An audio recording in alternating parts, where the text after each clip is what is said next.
Zion thought he was doing a good thing by talking to the media, but it was a horrible decision. Zion went down with a hamstring injury January 2nd while the Pelicans were in third place. Playing so good he was named an All-Star starter, but instead of coming back by the All-Star break, he had a setback and never came back to the court. Meanwhile, his team imploded, dropping all the way to the 9th seed. Naturally, people are freaking out. Why is Zion out this long with a hamstring? Should the Pelicans trade him? So Zion said, all right, I'm just gonna speak for myself and talk to the media, but it made things worse. I mean, physically, I'm fine. Now it's just a matter of like when I feel like Zion. You know, I know the atmosphere I'd be entering based off like the playoff experience. So now it's just a matter of when I feel like Zion. Oh, when he feels like Zion. Hey Zion, big game today. You ready? Nah, I don't feel like it. When I feel like Ronald, I'll write a better comment. I wish I could tell my boss, yeah, don't really feel like working today. Ask me again in a month. Millions for nothing. And yes, those comments do feel mean and nasty because Zion is a real person, but should we be treating him like he's Klay Thompson coming back from a torn ACL and a torn Achilles? Or is this a hamstring? But Zion is showing signs of an even worse problem than what Klay went through. Is he becoming the next Ben Simmons? But first, today's video is sponsored by Prize Picks. I have said that I play Prize Picks just to have fun. The entire season has felt like the postseason to me, but these play-in games obviously are really exciting, but I have two picks for you in tonight's game. First up is DeMar DeRozan, 37.5 fantasy score. That is absolutely nothing for DeMar.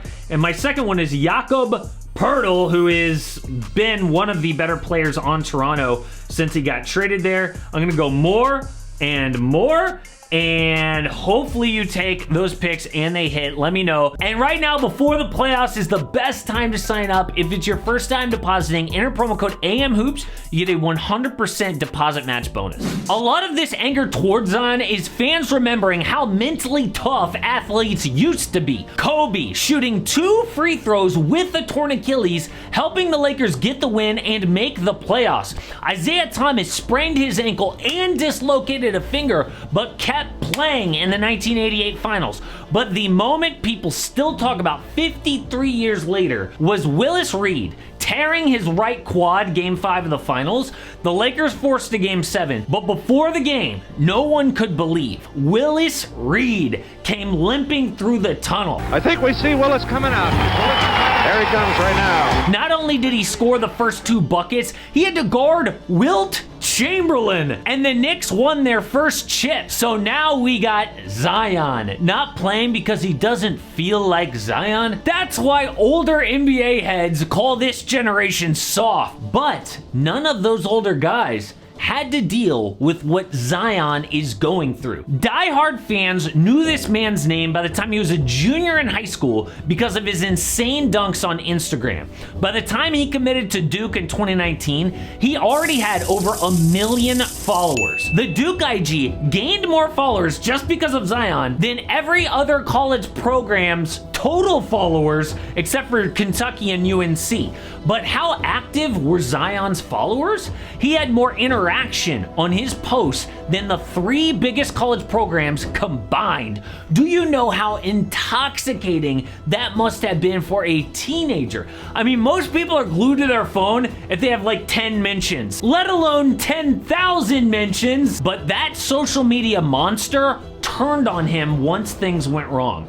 Zion injured himself before his rookie year and was on a minutes restriction. Then he started to gain weight, which people jumped on immediately. 1 million memes and comments, but guys on TV were harsh. Looked like me and Shaq had a baby. What it look like, Shaq? Like me and you had a baby. Hey, he good in New Orleans. Now, we are used to hearing Charles Barkley clowning on guys, but the worst criticism was from JJ Redick. He never says anything that bad about NBA players, but he did with Zion. Last year, he broke his foot before the season, then left the team to rehab in Oregon. When the Pels signed CJ McCollum, Zion did not immediately reach out to him, so JJ went off. This is a pattern of behavior with Zion that we are seeing again and again. And look, I was his teammate. I can describe him as a detached teammate. That is an accurate statement. Send a text to a guy when he gets traded to your team. That is just normal behavior. That's the bar minimum that you have to do. And the Pelicans yesterday sent out an email for season tickets for next year. Guess who wasn't in the email? Zion's. Like, what the heck is going on in New Orleans, Stephen A? But the thing is, Zion was hearing and reading every single comment. And you would think a rich and famous athlete shouldn't be on social media like that, but not if that's all he's known. Zion said, "I was in a dark place at times, and then just seeing how the world reacted, it did a lot to my spirit." What people don't understand is, if the critics have children of their own, imagine if somebody talked about their child how they spoke about me. I don't even think they realize what kind of an impact that can have on you. And I'm not saying this is an excuse, because Zion is a professional athlete, but comparing him to like Willis Reed in the 70s is not the same. But that kind of life can either destroy someone or motivate them. So Zion hired both a personal trainer and a personal chef last offseason. He woke up at 4:30 every morning to train twice a day. He alternated between the track, the football field, and the basketball court. His chef said Zion had horrible habits before they met. Zion used to order up to 4 large sodas to drink before every meal. Do you know how much sugar and calories that is? But the chef prepared his food, and Zion dropped 35 pounds before training camp. He came in looking and playing more like the Zion that social media loved at Duke. But just 29 games in, he had this latest serious injury. Zion once again acknowledged he is paying attention to what people are saying. And that's why he's so afraid to step on the court and get hurt again. But if he thinks he's gonna feel like Zion, meaning the 18-year-old at Duke, that may never happen again. He's not the same person. It seems like whenever Zion can't play basketball, he spends a lot of time paying attention to what other people are saying. But when he's able to play, so much of his energy is focused on that, he doesn't have time to spend on social media or watching TV. When he gets injured, it leads to a dark spiral down that makes things worse. And it reminds you of Ben Simmons, who was tortured by fans after the infamous passed up dunk in Game 7 for Philly. I got in a really dark place in my life. If I could go back, I would go up strong and go to the line, but there was so much emphasis on that moment. I made a bad play, but loads of guys made bad plays. But now, Ben has dealt with a mix of physical and mental issues, and he may never be the same player again. So some people are saying the Pelicans should just trade Zion now.